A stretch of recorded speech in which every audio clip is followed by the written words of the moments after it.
mentalizando o Mestre Jesus, tá? Buscando inspiração na espiritualidade superior. Oremos, então, na intimidade dos nossos corações. Deus, Pai de infinito amor e misericórdia, Jesus, Mestre amado e querido, anjos guardiães, espíritos amigos e protetores, Mãe Maria Santíssima.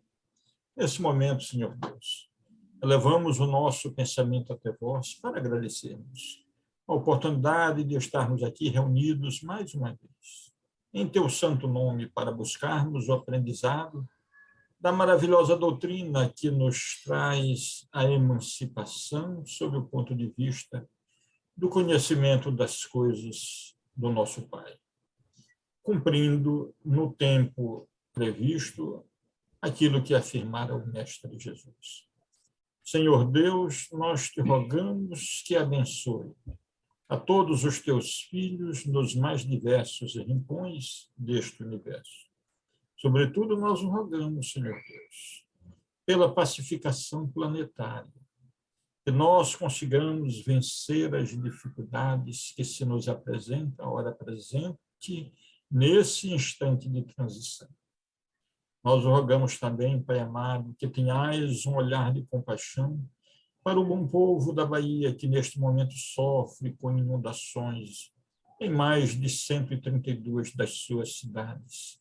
Que eles possam, Senhor, receber o auxílio do alto, que a natureza, Senhor, possa acalmar-se um pouco mais, possibilitando uma trégua para aquelas famílias desalojadas e que sofrem e padecem nesse momento por ausência de alimentos, por ausência de vestuário e de outras necessidades mais imediatas.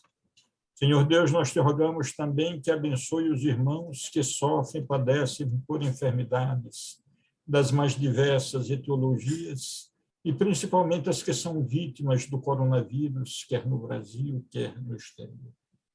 Te rogamos também, Senhor Deus, que abençoe os companheiros que aqui não puderam comparecer, quer por motivo de enfermidade, quer por outra razão inadiável. Que eles sejam assistidos, que eles sejam amparados, que eles sejam abençoados também pela tua infinita misericórdia. E quanto a nós que nos reunimos neste momento, tá, sob a égide do teu divino amor, te rogamos que abra os nossos canais de entendimento e compreensão, para que nós possamos assimilar os conteúdos aqui vertidos, tá? E não só isso, internalizá-los e aplicá-los no nosso dia a dia. Pai nosso que estais no céu, santificado seja o vosso nome. Venha a nós o vosso reino, seja feito, Senhor, a vossa vontade, assim na terra como nos céus. O pão nosso de cada dia nos dai hoje. Perdoai-nos, Senhor, as nossas ofensas, assim como nós perdoamos a quem nos tem ofendido. E não nos deixeis cair em novas tentações, mas livrai-nos de todos os males, ó Pai, porque vosso é o poder, a bondade, a misericórdia, a justiça, o amor eterno. E assim, Deus amado, Jesus, Mestre querido, neste estado de alma, nós os pedimos permissão para darmos por iniciado mais um momento de louvor, adoração e agradecimento e, acima de tudo, de aprendizado, Pai amado, te suplicando que o anjo bendito de tua paz esteja em nossos corações, nos ampare, nos conforte, nos console e proteja hoje, Senhor, agora e sempre, Pai amado. Que assim seja. Muito bem, meu irmão Rubem. Que assim seja. Então vamos lá, pessoal. Vamos iniciar a nossa leitura e os nossos comentários. O inferno cristão imitado do inferno pagão. O inferno pagão, descrito e dramatizado pelos poetas, foi o modelo mais grandioso do gênero. Boa não. E penetrou-se no seio dos cristãos, onde, por sua vez, houve poetas e cantores. Comparando-os, encontram-se neles, salvo os nomes variantes de detalhe, numerosas analogias. Ambos Ambos têm o fogo material por base de tormentos como símbolos mais atrozes. Mas coisa singular, os cristãos exageraram em muitos pontos o inferno dos pagãos. Se estes tinham o tonel das Danaides, a roda de Ixion, o rochedo de Sísifo, eram estes suplícios individuais. Os cristãos, ao contrário, têm para todos, sem distinção, as caldeias ferventes, cujos tampos os anjos levaram para ver as contorções dos supliciados. E Deus, sem piedade, ouve-lhe os gemidos por toda a eternidade. Jamais os pagãos descreveram os habitantes dos campos elíseos, deleitando a vista nos suplícios do Tártaro. Meus amigos, que coisa mais interessante é este inferno. Ainda bem que nós não acreditamos neste inferno. Porque já imaginaram, todos nós somos imperfeitos, logicamente. Então, quando a gente saísse daqui do planeta Terra, a gente ia para um lugar. Aliás, a gente vai para um lugar. Para o céu, com toda certeza, ainda não. O purgatório, talvez. Agora, para o inferno, seria realmente uma grande tortura. Ou seja, um Deus impiedoso para condenar as suas criaturas em um fogo eterno, se a gente só vive aproximadamente 70, 80, 90 anos de vida. Então, fica meio complicado para a gente acreditar num Deus assim, tão cruel. Então, depois que a gente adquire novos conhecimentos, e esses conhecimentos, né, cabem na nossa razão, ajudam-nos a reflexionar, a gente tem certeza que não pode ser desta forma. Nós sabemos que Deus é todo justiça, todo bondade, não poderia nos trazer um inferno eterno, já que os nossos pecados não foram eternos, ou seja, os nossos erros não foram eternos. Então, fica um pouco exagerado, como diz o texto, o inferno dos cristãos, porque este inferno é um elemento de ameaça, né? Se você fizer isto, você vai para o inferno. Se você fizer aquilo outro, também você vai para o inferno. E a gente, aliás, o pessoal católico sabe o que é o inferno dos cristãos. É melhor nós sabermos que existe um tal de umbral, pode ser assemelhado ao purgatório dos católicos, que aí a coisa já é completamente diferente. Então, a gente percebe a grandeza, a sabedoria, a bondade e a justiça de Deus com relação às nossas pessoas, às nossas individualidades. Tanto é que no livro, uma das grandes obras do Chico Xavier, né, best-seller, chamado Nosso Lar, o Nosso Lar descreve como é que é o mundo espiritual. Dependendo de como a gente está internamente, nós vamos para um lugarzinho de acordo com este lugarzinho em que a gente merece. Só que este localzinho de sofrimento, como o André Luiz passou 8 anos, não é eterno, graças a Deus, né? E quando a gente resolve fazer uma prece fervorosa pedindo ajuda, nós somos ajudados. E aí a coisa muda de figura. Aí nós nos encontramos mais consolados, porque nós encontramos, mesmo no umbral, né? Um local que a gente pode, mais cedo ou mais tarde, sair de lá e ser assistido em uma nova instância.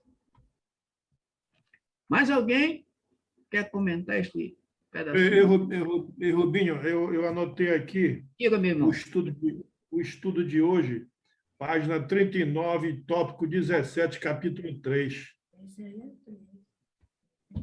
Página 39, capítulo 17, foi o que colocaram no Não, Zap. Não, mas nós já estamos estudando o inferno. Desde a reunião passada, o 17, o 18 e o 19, nós já estudamos e reflexionamos, meu caro companheiro. Mas está dizendo aqui, Pois hoje, dia 29 de...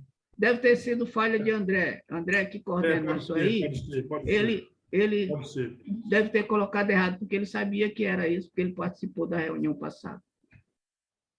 Eu acho que aí o domínio do povo era a sabedoria das pessoas mais inteligentes que manobravam todo o processo, né? Sim. Essa intelectualidade que vinha a ser um grande poderio para os mandatários de manobrar a fraqueza dos menos evoluídos, né?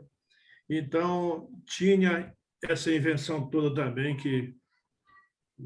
do céu e inferno. Lógico que a Igreja Católica lá tinha as pessoas muito inteligentes, né, que puseram sua vontade. Mas é isso aí. Hoje nós estamos mais libertos, né? Mais libertos e vemos que há possibilidade de mudar esse pensamento para um pensamento mais realista, mais racional, né? Mais racional. Com certeza, aqui buscando na nossa intimidade os valores espirituais, vamos encontrar, através do nosso livre-arbítrio, o que é bom, o que é ruim. É isso, meu querido. Muito bem. Diga, pode falar. Diga, O doutor. que faz a gente repensar de uma forma cruel é essa frase bem aqui, por toda a eternidade, que tem aí, como se esse sofrimento fosse infindo, durasse eternamente para quem cometesse faltas A, B ou C. Então, isso torna muito cruel essa sentença, e o Espiritismo vem nos clarear que não é bem assim, que é uma questão de tribunal de consciência de cada um, que a gente, sim, vai sofrer, mas é a gente mesmo, ninguém nos imputa nenhuma pena, a não ser aqueles muito atrasados que constituem cidadelas espirituais, como Libertação, o livro Libertação relata, se não me engano, uma situação dessa, em que as entidades acham que devem julgar as pessoas, e eles fazem esses tribunais a essa moda aí. Um deles, inclusive, é descrito como um padre na antiguidade. Não sei se alguém aqui está sabendo, é Gregório, é o personagem que eu estou falando. É o livro A Libertação então, mesmo. Né? Pois é, Gregório representa isso daí, esse julgamento, esse tribunal, a moda do que está mais ou menos descrito aí, impingindo complexo de culpa em todo mundo. E nós aprendemos que o complexo de culpa é lesivo, é doença na certa, que não vai resolver nada, só nos vai fazer sofrer muito mais. O importante é o trabalho no bem em cima da falha cometida para resgatar o passado criminoso. É o que eu acho sobre esse texto. A gente não pode criticar, é crença de outra religião, mas a gente tem que ponderar essas coisas, porque não é bem assim. Esclarecer as pessoas de uma forma mais clara, inclusive sobre Satanás, que muita gente tem pânico de Satanás, achando ainda na conceituação de que ele existe. É só isso. É isso mesmo, doutora. Libertação, e Leda está lendo este livro. Minha prima Leda está lendo este livro porque ela ganhou o PDF de presente. Leda. Ganhou o PDF de presente do livro, e este livro realmente é um espetáculo. Inclusive, a gente encontra lá, né, nesse livro, a descrição de faixas vibratórias em que espíritos imperfeitos estão numa faixa de sofrimento, e aí tem outras faixas mais um pouquinho evoluídas. E lá a gente percebe um fenômeno espetacular, uma materialização no mundo espiritual, em que o mundo maior, né, o mundo maior, mais evoluído, um espírito se materializa lá no plano em que André Luiz se encontra para resgatar do mundo inferior espiritual o Gregório para libertar lá daquela chefia de maldades, de crueldades. Mais alguém?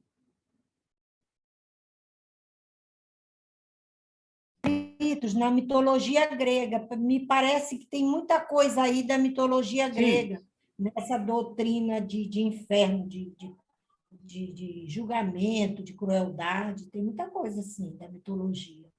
Isso. E quem já leu, compara, sabe? Bem, então, deixa eu só participar aqui ligeiramente para mencionar que é só em reforço ao que foi dito aí pelos companheiros. É porque a ideia de inferno, do ponto de vista teológico, em relação às doutrinas tradicionais, mais especificamente em relação à doutrina católica, levava exatamente em consideração essa ideia de uma eternidade supliciante para as pessoas que cometessem aquilo que, aos olhos, o entendimento deles eram tidos a contas de pecado, né?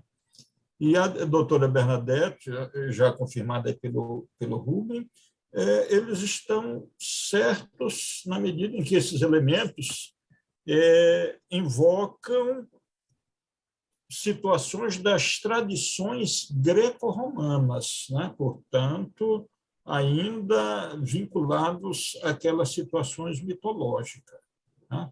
Na medida em que, por exemplo, o Sísifo, né? Ou o mistério, a questão de Sísifo, era fazer com que uma pedra de peso bem maior dele fosse levada do topo até o alto da montanha. O que ocorre é que, invariavelmente, em dado instante, as forças dele também cediam, porque não tinha como levar do começo ao fim, e a pedra rolava mais uma vez lá para onde estava. E assim, no dia seguinte, ou no momento seguinte, ele tentava novamente.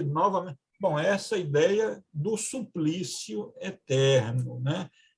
O tonel das Danaides também, né? Então, meus estimados amigos, essa noção do inferno primitivo, tão bem descrita na Divina Comédia por Dante, né, é uma noção que leva em consideração, evidentemente, um Deus que não tem absolutamente nada a ver com o Deus que nós conhecemos, que é o Deus de amor, né? Na medida em que, como disse o nosso estimado Rubens, e eu até gostei muito da proporção, tá? Não se pode compreender que uma vida que alcance, mesmo que tenha sido toda ela de equívocos, alguma coisa em torno de talvez 100, eu acredito que não passando de 110 anos, é muito difícil, pudesse condenar uma criatura a padecer perpetuamente, eternamente. Seria conceder a ideia de um Deus extremamente injusto, né? E tudo nós sabemos é que Deus é soberanamente justo e bom.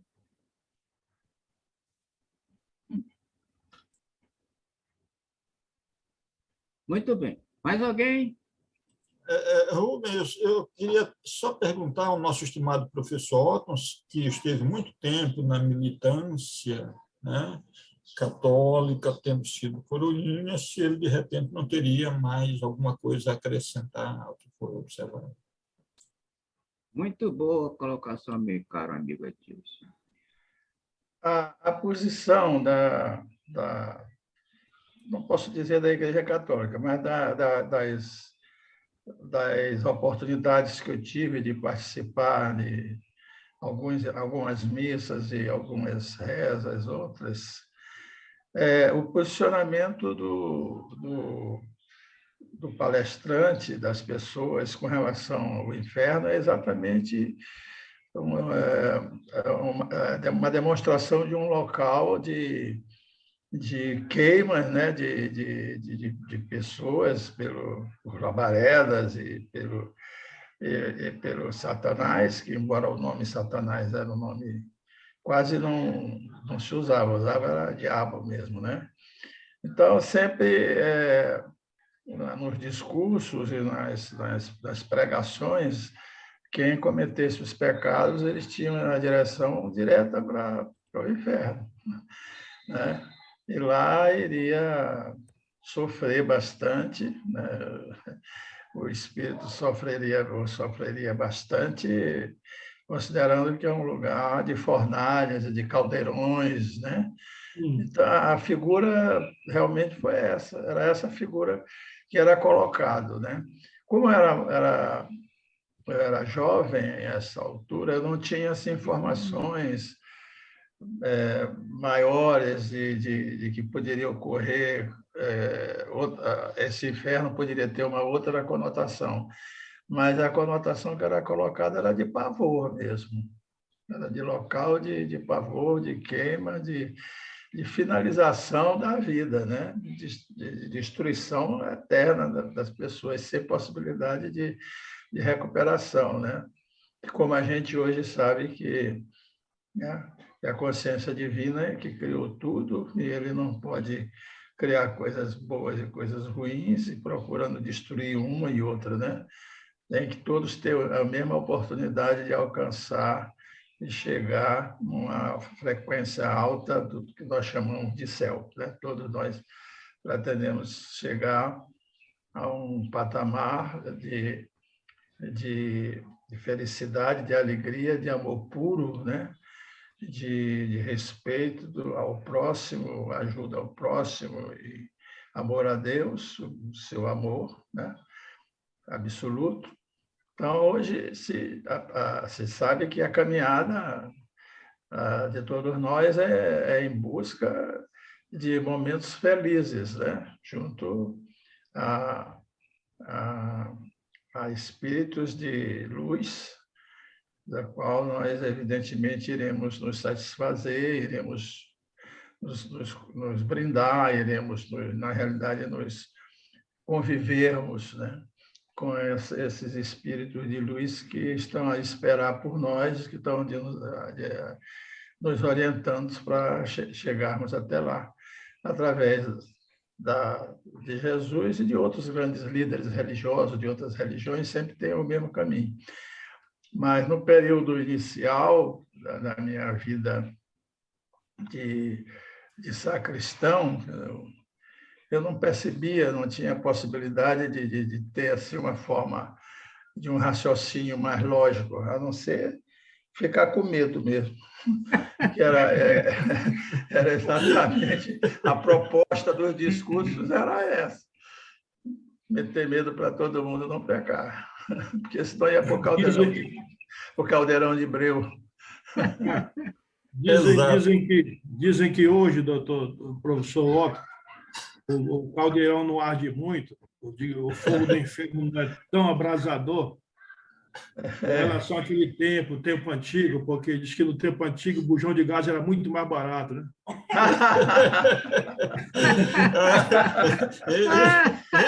O professor Otto tinha medo do que a galera do Rio de Janeiro chama urbano atualmente de tocar o terror, meu amigo. Ô, pessoal, depois do que o professor Otto falou, eu me lembrei de que isso pode estar mudando. Isso pode estar mudando na Igreja Católica, porque simplesmente existe uma fase fenomenal do Papa João Paulo II, que ele disse o seguinte, olha só que coisa interessante, depois de demoradas reflexões, cheguei à conclusão que céu e inferno é apenas estado de consciência. Olha que coisa espetacular. Esta frase, meus companheiros... É bonita. É linda. É uma frase que condiz totalmente com o que ensina a doutrina espírita. Agora, tem gente que diz o seguinte, que com essa frase, Tem gente que desconfia que o Papa, naquela época, estava estudando Kardec escondido do outro pessoal, porque não é possível. Porque não é possível, meus companheiros, porque essa frase é uma frase espírita. É uma frase espetacular espírita. É isso que nós pensamos. Aliás, desculpa, é isso mesmo. É isso que a doutrina espírita pensa e que nós, logicamente, também pensamos. É uma maravilha esta frase. É uma frase que deve ter dado, né? Essa frase foi muito divulgada, que pode ter dado na cabeça de muita gente e começar a reflexionar com relação a essa história de céu e inferno. Esse fogo do inferno que acabamos de ler agora, aqui no texto. Beleza? Vamos lá, quem mais? Se ninguém quer mais, vamos adiante. É o 4. Item 4. Os cristãos têm, como os pagãos, o seu rei dos infernos, Satã. Com a diferença, porém, de que Plutão se limitava a governar o sombrio império, que lhe coubera em partilha sem ser mal. Retinha em seus domínios os que haviam praticado o mal, porque essa era a sua missão, mas não induzia os homens ao pecado para desfrutar, tripudiar dos seus sofrimentos. Satã, no entanto, recruta vítimas por toda parte e regozija-se ao atormentá-las com uma legião de demônios armados, de forcados a revolvê-las no fogo. Fica cozinhando ele, mexendo no caldeirão. Já se tem discutido seriamente sobre a natureza desse fogo que queima, mas não consome as vítimas. Tem-se mesmo perguntado se seria fogo de betume. O inferno cristão nada cede, pois, ao inferno pagão. Ou seja, o inferno pagão e o inferno cristão, aliás, como a gente leu no texto, o inferno cristão é uma cópia do inferno pagão, né? É a mesma coisa, aquele negócio exagerado, etc, etc. Agora, olha só, Satanás. Peraí, o que é Satanás? Satã. Bom, eu desconfio de que Pedro, o grande apóstolo do Cristo, era Satanás. Explico por quê. Peraí. Antes de que alguém me excomungue ou coisa parecida, eu vou explicar. Certa vez, Jesus perguntou aos seus discípulos: quem dizeis os homens que eu sou? Pedro se adiantou e disse: vós sois o mestre, o Messias, filho de Deus vivo, parará, parará. E aí Jesus disse: bem-aventurado és tu, Pedro, Barjonas, porque não foi a carne que te revelou isso, mas sim o meu Pai que está no céu. Logo, instantes depois, Jesus começa a contar que ele vai ser sacrificado, etc. Ele começa a dizer do seu sacrifício, que vai ser crucificado e tal. Aí, Pedro se aproxima e diz: não, mestre, nós não vamos deixar que isso aconteça e tal, e queria ser contra e tal. E Jesus diz: afasta-te de mim, Satanás. Lembram dessa passagem? Lembram. Essa passagem é clássica. Afinal de contas, então, peraí. Um pouquinho antes, Pedro era bem-aventurado. Instantes depois, ele é Satanás. Então, a gente poderia dizer que Pedro era Satanás, porque Jesus disse? Alguém poderia dizer: bom, Pedro era Satanás. Jesus disse que ele era Satanás. E era? Perguntamos nós. Não, não era. O Satanás que Jesus estava se referindo naquele momento nada mais era do que a opinião, o pensamento de Pedro com relação a negar aquilo que estava escrito. Ou seja, o pensamento contrário ao bem. Então, todo pensamento que é contrário ao bem, nós podemos considerar de Satanás. Logo, nós uma hora somos bem-aventurados, outra hora somos Satanás. Então, o Satanás de chifre de rabo de tridente e aquele que fica cozinhando o pessoal dentro do caldeirão não pode ser correto, não pode existir. Então, Jesus disse para o problema, meus amigos, é a tal do pessoal não enxerga. Ou enxerga ou faz que não enxerga. Né? Alguns detalhes que Jesus, principalmente na Bíblia, nos adverte. E aí, somos Satanás. De vez em quando, Urbano é Satanás, professor Otto é Satanás, Rubinha é Satanás, doutora Bernadette, desculpa aí, doutora, é Satanás, o doutor Edilson, desculpa aí, doutor, é Satanás, Leda, desculpa, Leda, é Satanás, André é Satanás, mas de vez em quando também o doutor Edilson é bem-aventurado, Leda é bem-aventurada, professor Otto é bem-aventurado, Urbano é bem-aventurado, doutora Bernadette é bem-aventurada, e eu, logicamente, não podia cair fora desse barco. Sou bem-aventurado também de vez em quando. Olha que coisa mais interessante, meus amigos. Então, isto nos demonstra que esse Satã é figurativo, né? É mitológico, e a gente não pode acreditar nesse Satanás, cuja Igreja Católica pinta e dá cada vez mais medo em seus fiéis. Mais alguém? Só para dizer o seguinte, Rubens, realmente tu tens razão, e isso, naquela frase que firmaste ainda há pouco, atribuída ao Papa João Paulo II, fica bem evidenciado. Tá? Agora, eu me recordo que a doutora Bernadette, na sua primeira participação, ainda há pouco, mencionou algumas situações que provocam, digamos, um remorso incoercível, né? Um sentimento de culpa. Olha, se nós considerarmos a relatividade da equação espaço-tempo, às vezes a criatura sofre por um dia, por uma semana, por um mês, mas tão cruciante é a dor decorrente desse estado mórbido, mental ou psicológico, que a impressão que ela tem é que realmente está sofrendo por uma eternidade. Né?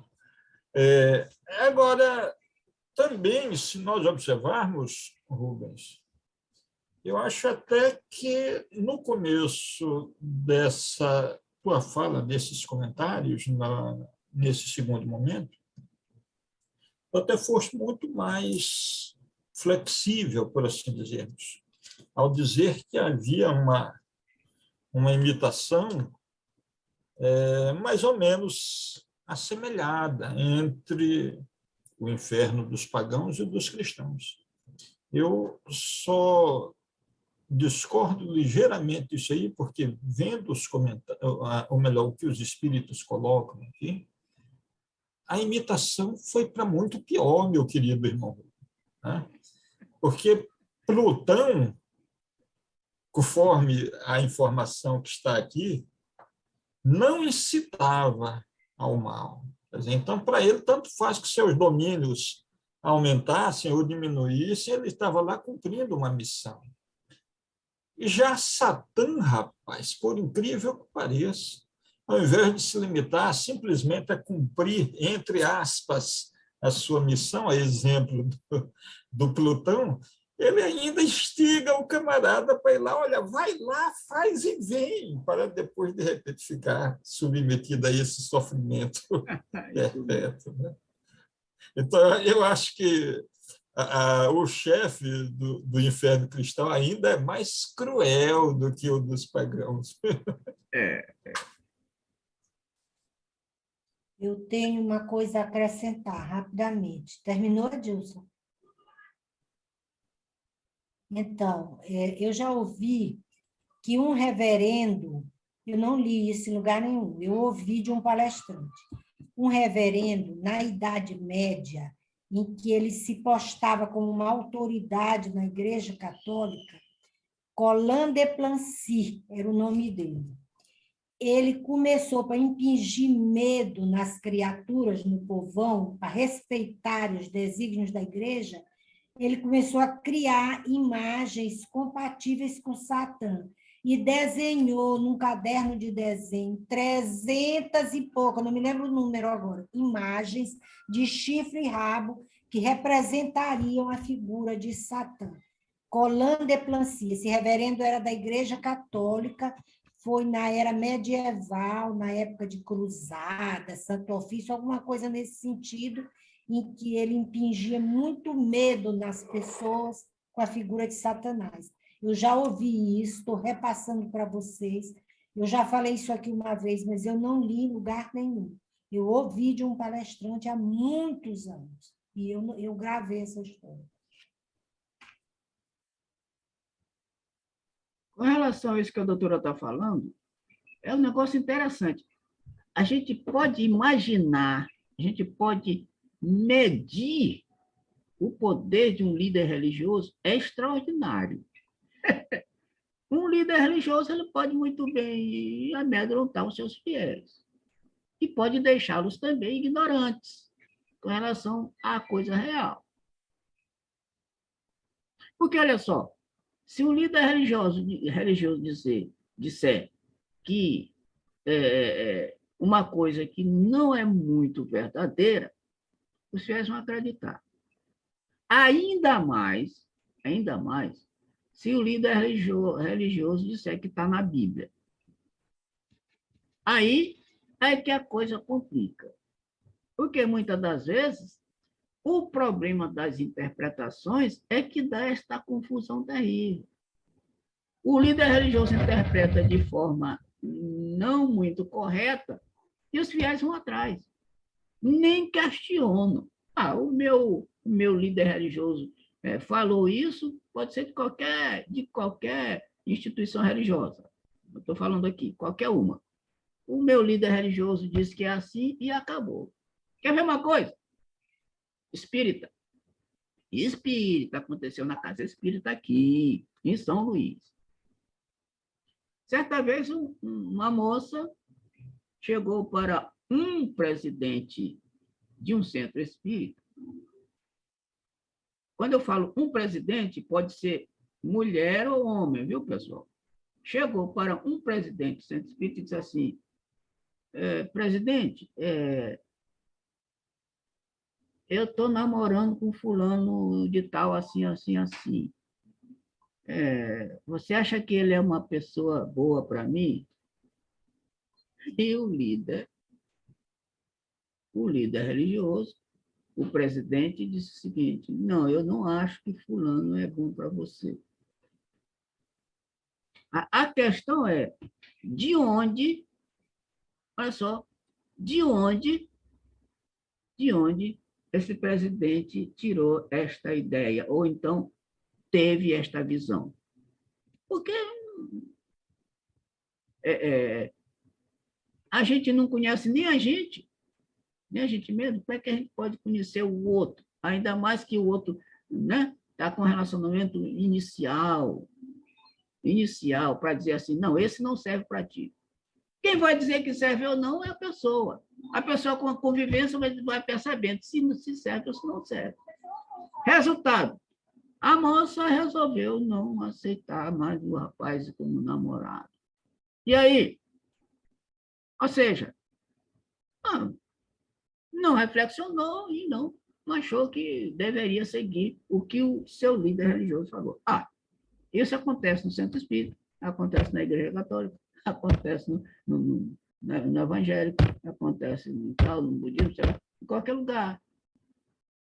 Até porque nós somos imperfeitos. E, às vezes, o que é conveniente para nós, líderes religiosos ou não, às vezes a gente se torna Satanás naquele momento. Meus companheiros? E é isso que acontece. Mais alguém?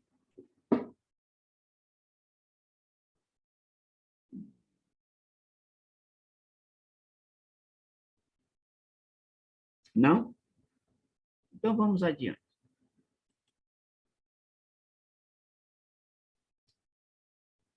Item 5. as mesmas considerações que entre os antigos tinham feito localizar o reino da felicidade, fizeram circunscrever igualmente o lugar dos suplícios. Tem-se colocado o primeiro nas regiões superiores, era natural reservar ao segundo os lugares inferiores, isto é, o centro da Terra, para onde se acreditava servirem de entradas certas cavidades sombrias de aspecto terrível. Os cristãos também colocaram aí, por muito tempo, a habitação dos condenados. A esse respeito, frisemos ainda outra analogia. O inferno dos pagãos continha, de um lado, os Campos Elíseos e, do outro, o Tártaro. O Olimpo, morada dos deuses e dos homens divinizados, ficava nas regiões superiores. Segundo a letra do Evangelho, Jesus desceu aos infernos, isto é, aos lugares baixos, para deles tirar as almas dos justos que lhe aguardavam a vinda. Os infernos não eram, portanto, um lugar unicamente de suplício. Estavam, tal como para os pagãos, nos lugares baixos. Morada dos anjos, assim como o Olimpo, era nos lugares elevados. Colocaram-na para além do céu estelar, que se reputava limitado. Bom, meus amigos, é o seguinte, essa história de céu e inferno nos faz pensar e lembrar uma passagem que eu gosto muito dessa passagem de citar, do Evangelho, lá da parábola do rico e pobre. De vez em quando eu cito ela aqui, a parábola do rico e do pobre, né? Em que o pobre morre, o rico também, e ambos vão para um local diferente.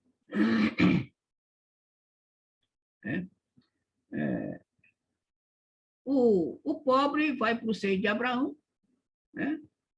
E o rico vai para o Hades, local de sofrimento. Enquanto o pobre Lázaro está no local de bem-aventurança, de beatitudes, o rico está no local de sofrimento. Entretanto,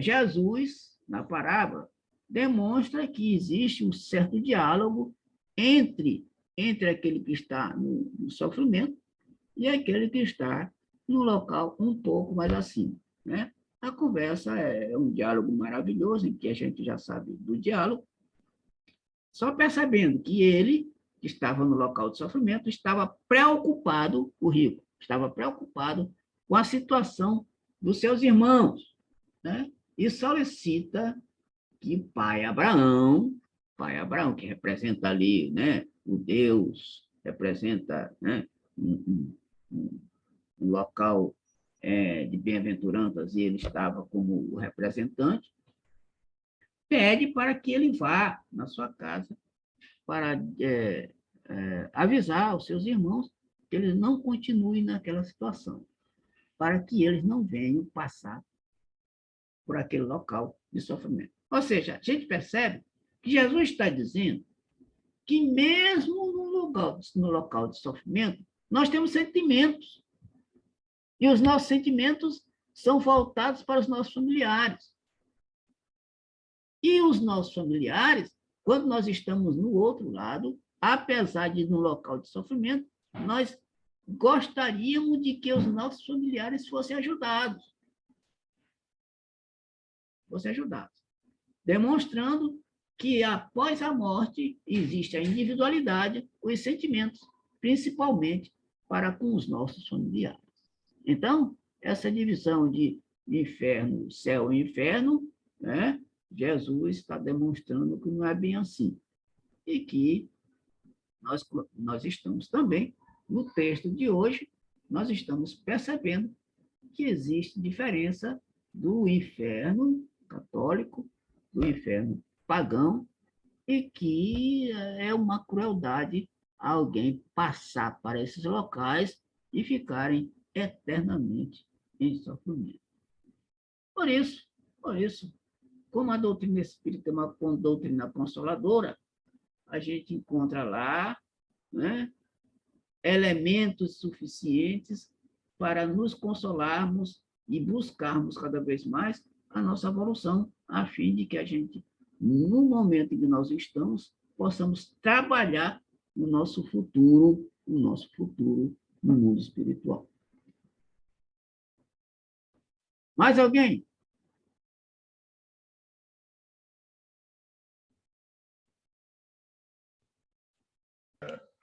Só um minutinho. Eu não sei se cabe agora fazer essa pergunta, qual o relacionamento de Lúcifer com Satanás.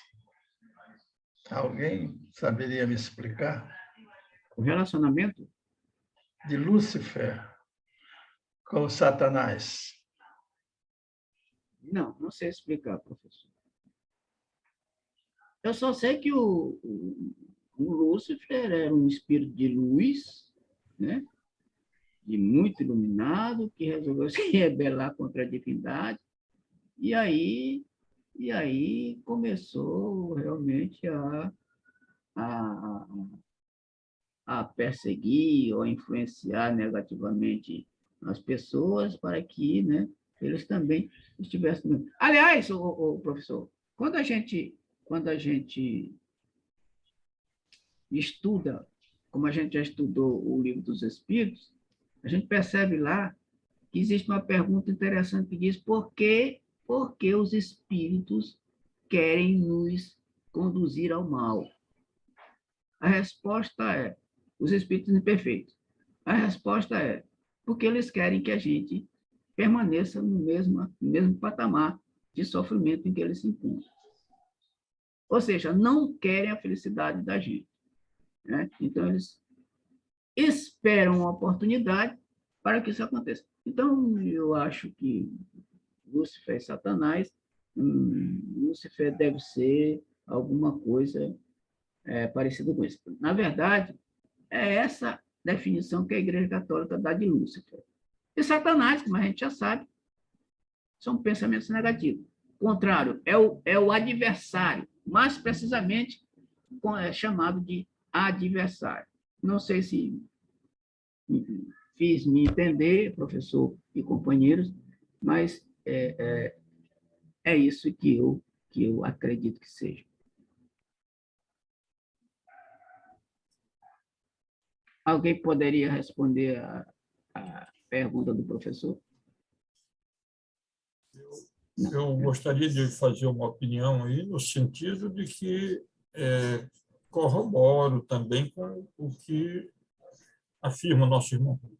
Em outras palavras, o que eu quero dizer é que não creio, meu estimado professor Otto, que sejam a mesma figura. Tá? O Lúcifer, ele supostamente, por alegoria, tá?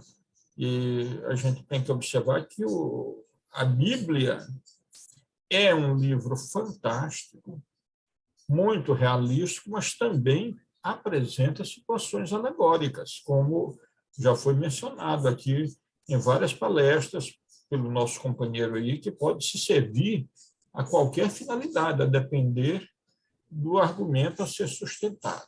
Tá? Então, assim como nós temos a alegoria, tá, da expulsão de Adão do paraíso, tá? Da mesma forma, temos a alegoria da expulsão de Lúcifer dos âmbitos dos domínios divinos. Mas daí não se segue necessariamente que Lúcifer tenha deixado as hostes divinas para ser o chefe dos infernos, de forma alguma, né? Até porque essas situações, todas elas, são conforme eu estou tentando me fazer compreender, situações que são meros paradigmas de comportamento colocados para nós. Tá? A propósito disto, eu até me lembro de ter lido uma reportagem recentemente de que o padre Fábio de Mello, que tem como confessor padre Zezinho, determinada feita, como hoje também tudo é virtual, ele não se encontrava próximo, ele terminou fazendo uma conversa que era uma espécie de confissão com o seu confessor virtual, né? E nessa conversa ele dizia o seguinte, para o padre Zezinho: padre, eu estou simplesmente apaixonado por Lúcifer. Coitado do padre Zezinho, extremamente conservador, lembrou dessa alegoria da Igreja Católica. Meu filho, pelo amor de Deus, eu vou orar muito por ti, para que, de repente, tu deixes esse fascínio. Mas como tu te envolveste com Lúcifer? Não, pai, eu estou...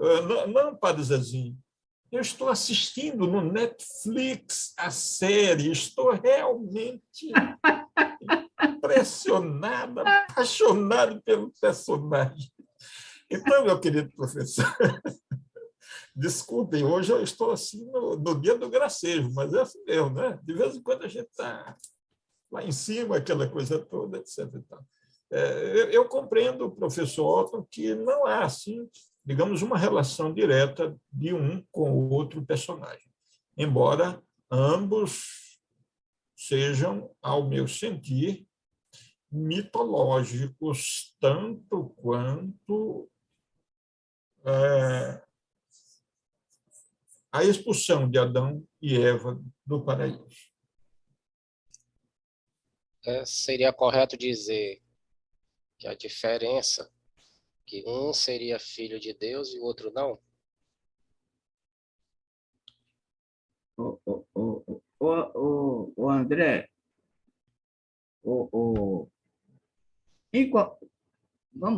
vamos fazer uma reflexão com relação, fazer uma comparação. Tu te considera filho de Deus, André? Sim ou não?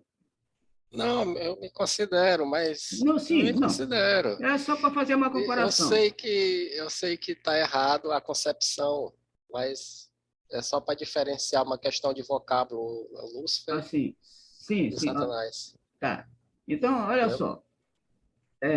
Porque a gente já chegou à conclusão que Satanás é um pensamento negativo, representa o adversário, aquele que é contrário, ou seja, nós somos contrários à lei divina, o contrário, o adversário. De vez em quando na nossa vida, como eu falei anteriormente, uma hora a gente é Satanás, outra hora a gente é bem-aventurado. Isso quer dizer que uma hora a gente vai de encontro à lei divina, outra hora a gente não vai. Então, olha só, se a gente imagina, olha se, porque Satanás não é uma criação divina, é uma criação nossa. Uma criação nossa. Ou seja, o pensamento negativo, que representa Satanás, de acordo com Jesus, é uma criação nossa, né? É um pensamento nosso. E o Lúcifer, não, o Lúcifer, né, estava no paraíso, etc, etc, etc. Então, vamos imaginar que os dois tivessem individualidade, fossem duas personagens. Então, olha só, eu te perguntei se tu te considerava filho de Deus, tu disseste que sim. Agora eu pergunto, o pior dos bandidos é filho de Deus ou não?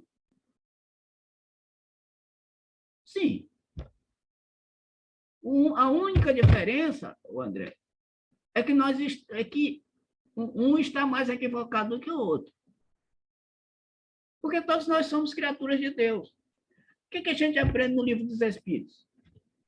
Que todos os espíritos são criados simples e ignorantes, todos, indistintamente. Uns evoluem mais do que outros, mas todos são criaturas de Deus, ou seja, todos são filhos de Deus. Então, se eles fossem personagens reais, vamos supor assim, eles seriam filhos de Deus. Agora, um estava equivocado mais do que o outro. O professor Otto fala sempre, Deus é bondade suprema. não pode criar seres imperfeitos e seres voltados eternamente para o mal ou coisa parecida. Não. O problema é que o que é mais equivocado é porque tem livre-arbítrio. E ninguém, nem Deus, interfere no nosso livre-arbítrio. Se a gente quer seguir pelo caminho do mal, aí é problema nosso. A questão é que depois nós vamos arcar com as consequências daquele caminho que nós escolhemos. Mais alguém? Eu não sei se eu respondi um pouquinho a tua pergunta, André. Mas, então tá bom. Se melhorou um pouquinho, já fico satisfeito. Mais alguém? Até aqui tudo tranquilo. Até aqui tudo tranquilo. Eu ia dizer uma brincadeira aí, mas a coisa está séria, vamos para frente. Não, é disso, não disso, uma brincadeirazinha para a gente ir de vez em quando, não tem problema. Aqui é democrático. Não, vamos para frente aí, vamos para frente. Nós estamos é preciso, antes de passar para frente, apenas ouvir a opinião do nosso professor, para ver se realmente... Sim. Vamos lá, professor.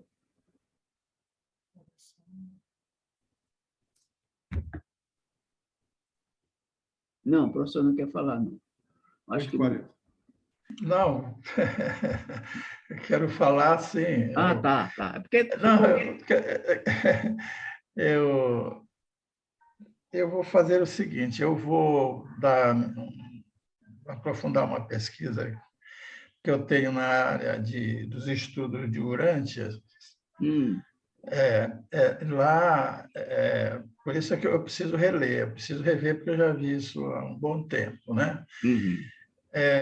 Essa figura do Lúcifer aparece na época que estavam havendo organizações, né, de criação e implantação de espíritos religiosos e de consciência religiosa em nosso planeta, no universo. Não. Eu saí? Não. Tá. Então, o Lúcifer fazia parte do time que Jesus organizava. Só que ele às vezes, tinha algumas opiniões próprias e queria que fossem essas opiniões obedecidas, né? Que fosse levada em consideração pela maioria do grupo, né? E como eram ideias que iam contrárias aos ensinamentos de Jesus, o que ocorreu foi que, na realidade, houve assim, uma certa...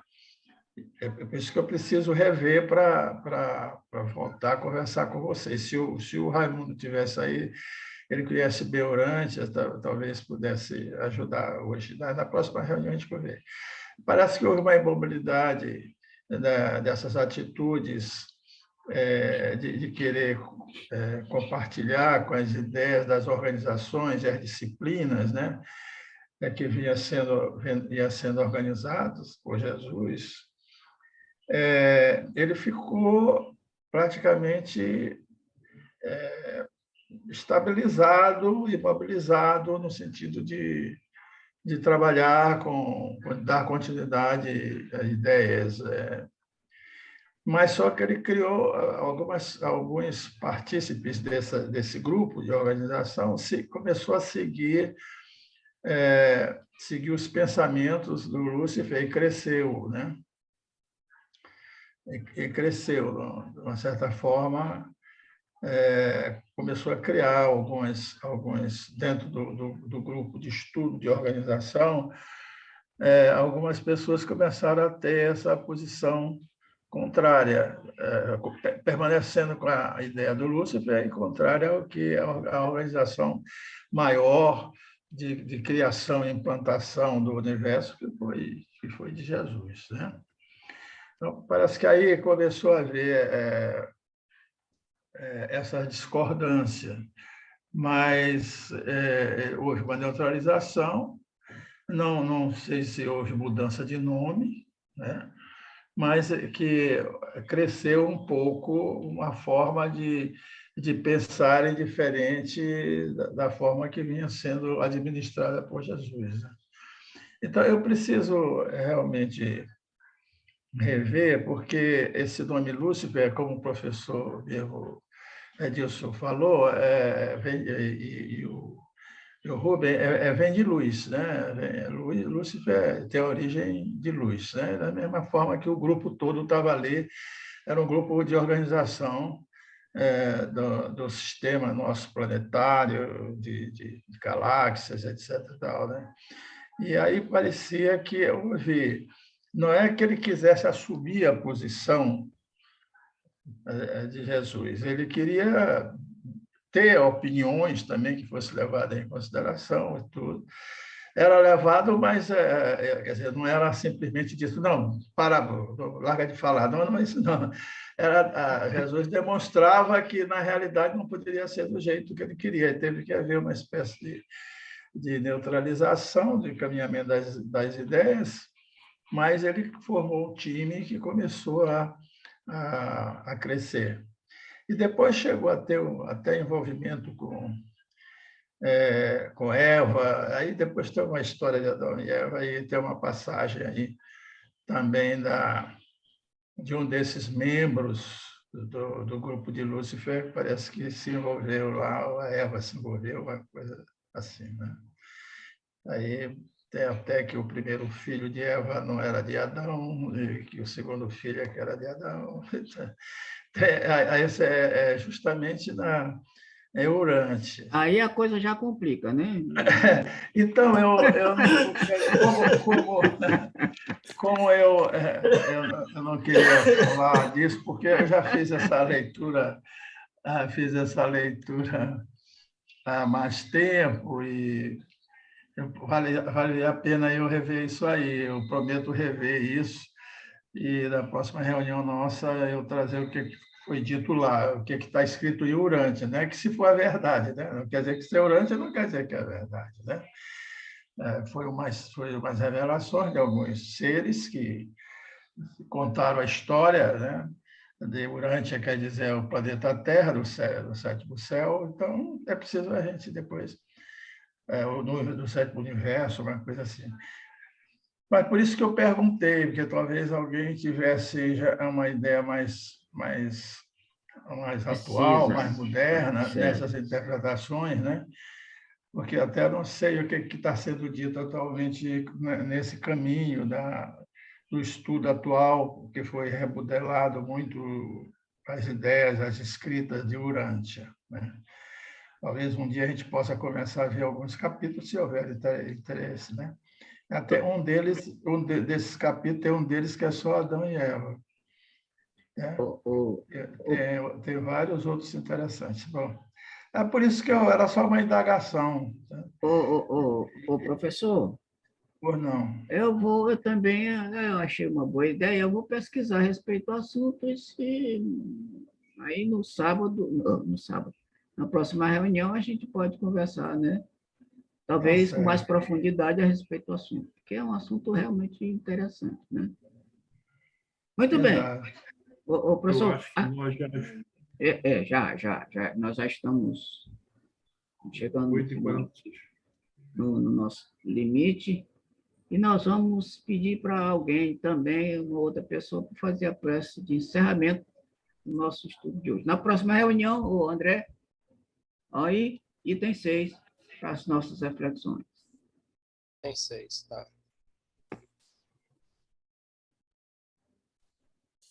Eu vou pedir à doutora Bernadette que nos conduza na prece de encerramento, que, aliás, é a prece de encerramento do ano em relação à nossa atividade, né? Isso. Na medida em que, no próximo ano, voltaremos, se Deus quiser, com vigor renovado, aquela coisa toda. Apesar de sermos, à exceção do André, todos idosos, não velhos, não é isso, Urbano? Não velho. Eu me sinto melhor. Tem uma coisa. É. O Sócrates foi, nasceu antes de Cristo uns 300, quase 400 anos. E a gente está falando dele, é atual. Então, né, nós não podemos... E a gente está com o quê? 30 anos, eu é disso, doutor professor Otto, 30 é... O André que está com 15, mas o resto ainda está na flor da meninice, da mocidade. Então, tem coisas antigas, que não são velhas, diga-se de passagem, que a gente fala todo dia e imagina. Diga. Que estão atuais. Diga, meu irmão, que estão novas. Pode falar, professor. Ainda é melhor do que o quadro de professores que temos no Federal, né? Que é professores da ativa e professores inativos. Aí me lasca tudo. Eu prefiro até chamar de idosos mesmo. É verdade. Vamos fechar os nossos olhos, elevar os nossos pensamentos a Deus, Pai maior, ao Cristo Jesus, aos mentores espirituais que dirigem, amparam, equacionam este trabalho do SESIC à luz do Evangelho, no caso do livro Céu e Inferno. Assim, Senhor, obrigada por estes conhecimentos que imantaram em nosso espírito conhecimentos novos, afloraram conhecimentos antigos, para que eles nos sirvam de lição na vivência diária em relação a nossos companheiros e a nós mesmos, na divulgação da conceituação da doutrina espírita e na exemplificação. Assim, Senhor, te pedimos, como pedintes que somos, pelo povo da Bahia, nesse instante, por essa catástrofe que se abateu sobre esta e outras cidades, como Belo Horizonte e outras que não mencionei aqui, que sejam ajudados através da solidariedade de companheiros amantes do bem, que fazem uma corrente fraterna nesse instante, inundando o Brasil de amor, de doações, para que eles sintam-se, não se sintam menosprezados, mas sintam-se amados, reerguidos à luz do companheirismo, pelas entidades do mundo maior e por nós, brasileiros, fazendo também aqui aflorar a corrente da fraternidade. Assim, Jesus, por estes pacientes já mencionados nos hospitais, portando gripe, portando Covid e outras doenças, Brasil afora, em toda a terra, em todo o mundo, que sejam acolhidos pelo amor de pessoas dedicadas, familiares, de todos nós, Senhor, que trabalhamos na corrente do bem, que possamos amá-los, tolerá-los, esclarecê-los diante de tamanhas dores e, às vezes, até de perda de entes queridos. A nós, Senhor, trabalhadores do Teu Evangelho de amor, que nos deem, durante todo o ano que se inicia, essa mesma força, essa mesma garra de espargir o amor fraterno, onde quer que estejamos. A palavra de consolo aos nossos semelhantes. Aqueles companheiros que aqui não puderam estar hoje, militando junto a este trabalho, por motivos os mais diversos, que sejam alcançados nos seus lares, levando o Senhor a eles, através da nossa oração, a paz, o conforto, a tolerância. Me lembro agora do companheiro Raimundo, que ele receba, onde quer que esteja, pingos de luz, a companheira Raquel e outros da Vila Conceição, que não me vem agora o nome, a não ser da Lenimar, que sejam visitados na noite de hoje pelas entidades benfazejas, iluminando, amparando diante das fraquezas que todos nós possuímos, dos equívocos, dos erros, das dificuldades, Senhor. Que o teu amor viceje em cada coração, agora, doravante e sempre, para que continuemos o ministério de amor como soldados do teu Evangelho. Assim seja. Companheiro, boa noite. Assim seja. Boa noite, Feliz ano novo a todos, os irmãos. Feliz ano novo, pessoal. Feliz ano novo para todos. Boas Feliz ano novo festas para todos. e até para todos. Muita paz a Feliz ano todos. novo. Manu. muita harmonia, muita paz para todos. Lê, dá um cheiro nas crianças. Boa noite.